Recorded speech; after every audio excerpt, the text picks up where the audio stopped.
I am proud to stand in front of this very distinguished group of graduates and a few hundred of their friends and to introduce someone who could easily pass for a student here at the University of Guam.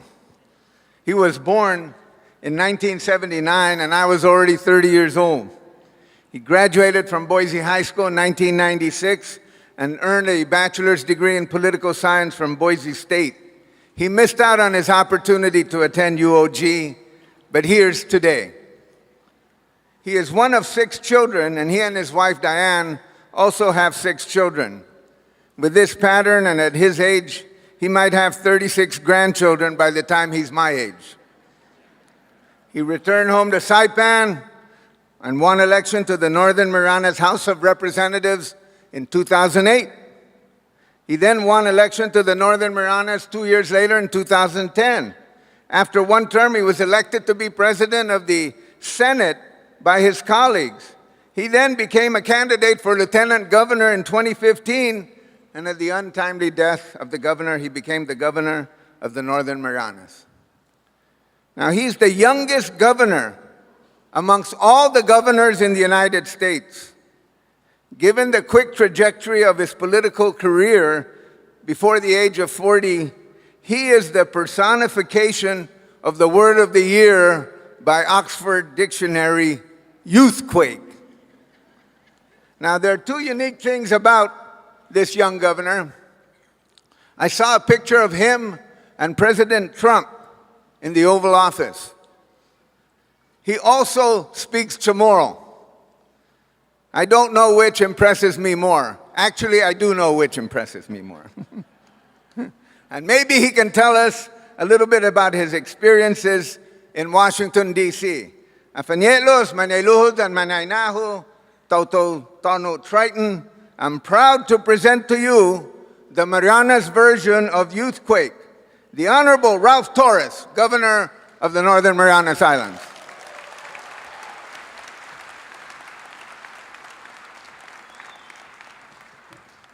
Wow. You know, when Doc said youthquake, it reminded me of my 6 children at home. We call that childquake. Good morning, everyone. Half a day is a tiro. Lieutenant Governor Ray Tenorio, all the VIPs this morning or this afternoon, family, friends, and graduates. Thank you for inviting me to join you today on this special occasion. And on behalf of the people of the Northern Mariana Islands, your brothers and sisters to the north, congratulations. You are now joining the ranks of your fellow UOG alumni, many of whom have went on to accomplish great things for our region. My mentor and predecessor, the late Governor Eloy S. Inos, was also a graduate, just like you. And in fact, I have several of my members of my staff who also graduated from U of I, are proud Tritons, so I know that you're in good hands. Today is a culmination of years of hard work, dedication, sacrifices, and anticipation. You've taken away time from your families, friends, and some of you will come from across the region, like far away, like Saipan, Tinian, Rhoda, Palau, and all around our region, to spend this time to learn about the world, but more importantly, to learn about yourselves. Whether you realize it or not, you have discovered that you are stronger today than you were yesterday. You've learned your strength and are ready to apply them to making our islands a better place. But I hope that you've also learned about your weaknesses and what we also heard earlier with our valedictorian. I say this because it is understanding and embracing your weaknesses that you see the roadmap for your future. I know quite a bit about this. First off, and I was telling this to the president, I know I am not the greatest public speaker. There are great speakers in our islands, people that can bring you in, gravitate your attention to speak directly to your hearts.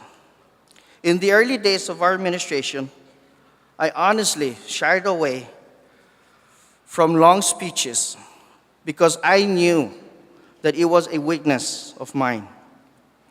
But today, your president challenged me that.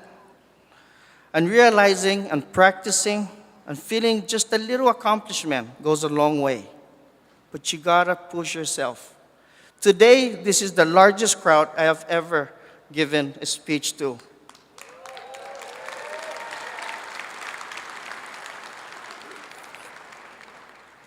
We all have weaknesses. And you can see them as limitation, or you can see your weaknesses as an opportunity. And as you enter into the world, this is the advice I want to impart on you. You have weaknesses, yes? Maybe? But the only thing that prevents you from going from where you are now to the greatness you are capable of is your own willingness to fight for yourself, to do the hard work that is necessary to turn those weaknesses into strength. And realize that no one is going to fight for you more than you're willing to fight for yourself. And I'm going to say that one more time. Realize that no one is going to fight for you more than you're willing to fight for yourself. Today, ladies and gentlemen, when you walk on the stage, it is you that's holding that degree. Our families, our friends, those are our support group. But it is you, your hard work. And I'm not no expert by any means, but my life and who I am today has molded my understanding of this. And if I may, Mr. President and class, I would like to share a couple of my stories with you. I don't often tell people I graduated at the age of 16 in high school, because the first thing they think is, oh my God, malati, smart guy. But far from it. See, growing up in Saipan, in Culberville, my mom had two jobs. She was an elementary school teacher. My dad worked as a field worker for the government. And in the evenings, he'll fish most of the time.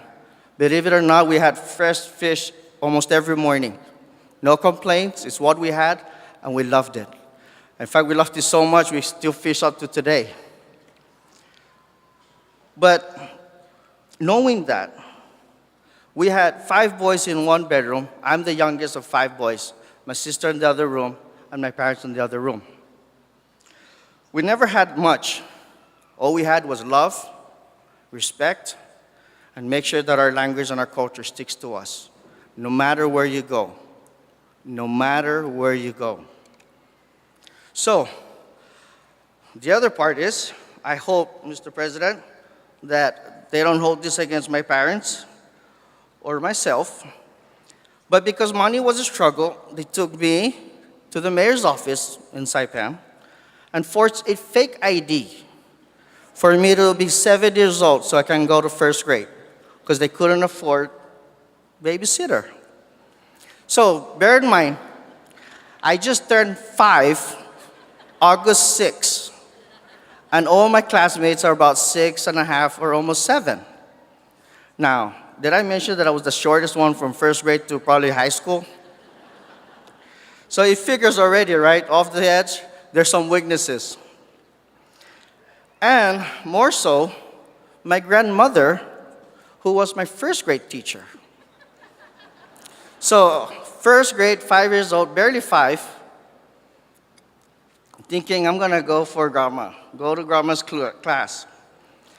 But no, she was strict. She spanked me. Back then, they can spank you. In fact, the principal have paddles, Mr. President, with holes on it.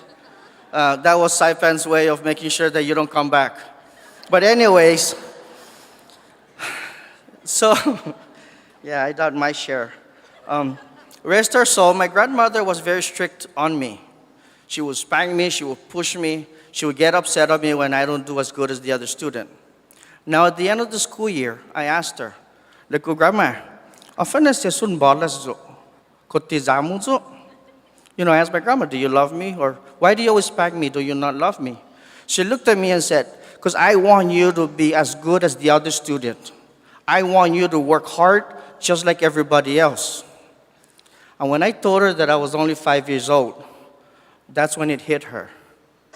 But that didn't stop her from telling me that, well, you may be young, but I still want you to do good, despite all my weaknesses. And ladies and gentlemen, that brought my personality into shape. So fast forward that now, I'm 27 years old. I have one kid, married. So one day, I turn around, laying down with my wife, and I said, love, I want to run. And she looked at me and said, run to where? And I said, well, run for House of Representatives. So after a while, we talked about it, and she said, are you sure this is something you want? I said, yes. And then she said, then I'll walk every street with you if this is what you want. Ladies and gentlemen, my beautiful wife, Diane Torres, who, by the way, is also a proud alumni of UOG. But Mr. President, after that, I took her to Boise, where she got her master's degree at Boise State. But a proud alumni of UOG. So after being endorsed by the party, 2 months later, now mind you again, I'm 27 years old, want to go into this political arena which I've never had anything, let alone want to speak in front of people. But I wanted to make changes. I want to make changes for our children, for our land, for our culture, our language. This is what we are, who we are. This is what tourists come to our island, is to see our language, the food, our culture. That's what we value. And so, 2 months later, during the election or the campaign, nothing was moving. Zero. And I got a phone call from my brothers. I have 3 brothers that are attorneys. I have a sister that's younger than me that is also an attorney. So when they call and they say, Rafet, sige, ano mo, fanali, you know that's serious stuff, right? It's not one of those loving call. So as I'm driving over to the farm, I got there and my 3 brothers are there. I got down, sat down, and they looked at me and said, Brad, how serious are you in this election? And I said, I'm very serious. Do you want to win? And I said, yeah. He goes, how much work are you willing to put into it? Everything. Again, right? You have no idea what's stored for me. But what they said was this. They told me that they are not going to put in any work on my behalf unless if I am not willing to work harder, longer, and more passionate than them. It was an important lesson that you have to be your own greatest advocate, that you cannot expect others to fight harder for you than what you're willing to fight for yourself. And Mr. President and class, my wife and I, we walked every street on our precinct. Because if I don't, I know I was going to regret it for the rest of my life. Because I did not give my 100%. The result, we don't know that.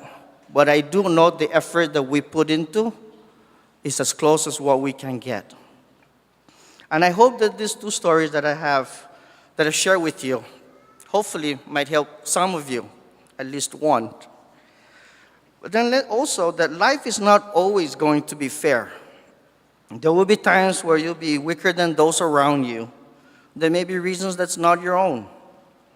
In those situations, you have only one option. Own your own weaknesses. Learn what they are and make each weakness your next area of growth. You cannot just be a victim of life's challenges because they will beat you down, especially if you start hearing all the criticisms. They surely will bring you down. But you will not let it happen. Know what you want out of life and use all your strength, use all of your weaknesses, and fight as hard as you can to reach them. Because, again, no one will fight harder than you. And if we take this to a different context, or in a larger context, both Guam and the CNMI suffer from limitations that we cannot control. We are limited on size, isolated by geography, and struggle to find adequate voice in a large federal system. Additionally, we have a complex history in our relation between the two territories. But there is also an opportunity in these limitations. In the long history of our relationship, our similarities have always far outweighed our differences. The path forward for me is to harness those similarities to strengthen our voice, fight for the grounds we both have in common, and witness what can be expanded across the ocean that divide us. That is why I've worked over the several months with Governor Calvo, whether it's H-2B visa or our issue of CW, and also members of the Guahan Legislatura, senators like Will Castro, to institute a regional working group for the Marianas that will work on these issues with mutual concern to generate mutual benefit. And I hope to continue this effort and build upon it to strengthen those ties that bind our islands together. The possibilities are there, and there always have been, but it is putting in the work to realize those possibilities. We share an island chain, a culture, a history, and if we fight for it, we can also share in a future of prosperity for the Marianas as a whole, as one. So graduates, I know probably at the end of the day you're not going to remember me because it's one of those commencement speakers. But one thing I want to get out of this today, Mr. President, is this. Do what you want to do and work as hard as you can because you have families and friends who support you. Congratulations, chase your dreams, and don't let anyone tell you your shortcomings or your weaknesses. I've been told, you're too young, you're too young, you're too young. It is an opportunity that each one of us are seeking for. And when you have that opportunity, take it, because it may not be there again. Make sure you take that opportunity and prove everyone that you are and you can do it. Mr. President, undang ko na honros yung noidzo, may bikwento sisti pagunin magadua. Para todos hamzon ni familia, parentes na manatungo. Gilinya sa guaos dayan, enteramente ni Tauto Marianas, malagozo dan estetendi hamzo. Feliz Pascua, dan Año Nuevo. Ta continua mo praktika lingua hita, kulturata, especial iguenaiza gilin uno za nocho. Demás, buenos días and congratulations.